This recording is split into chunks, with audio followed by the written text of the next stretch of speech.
Praise the Lord.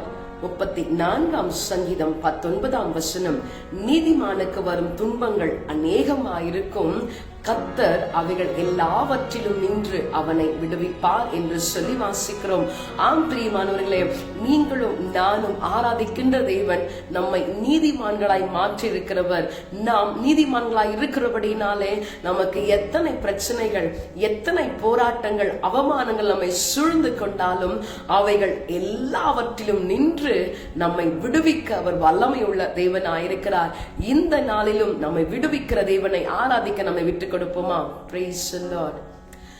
மரணத்தின் கட்டுகள் சூழ்ந்த போதும், துர்ச்சன பிரவாகம் புரண்ட போதும், நெருக்கத்தின் மத்தியில் குரல் எழுப்ப துரிதமாய் வந்து உதவி செய்தார் கர்த்தாவே, என் பலனே, உம்மில் அன்பு கூர்ந்திடுவே.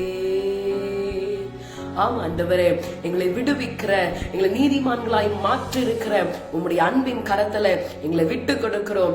எங்களை ஆசீர்வதியும். எங்களுக்கு வரும் எல்லா துன்பங்களிலிருந்தும், நாங்கள் ஆண்டவரே ஃபேஸ் பண்ணி கொண்டிருக்கிற எல்லா பிரச்சனைகளிலிருந்தும் எங்கள் தேவனாகிய கர்த்தர் எங்களை விடுதலையாக்கி இந்த நாளை எங்களுக்கு ஆசீர்வாதமாய் மாற்றி கொடுக்கும்படியாய் ஜெபிக்கிறோம். ஆசீர்வதியும். இயேசுவின் நாமத்தில் ஜெபிக்கிறோம் ஜீவனுள்ள நல்ல பிதாவே, ஆமென்.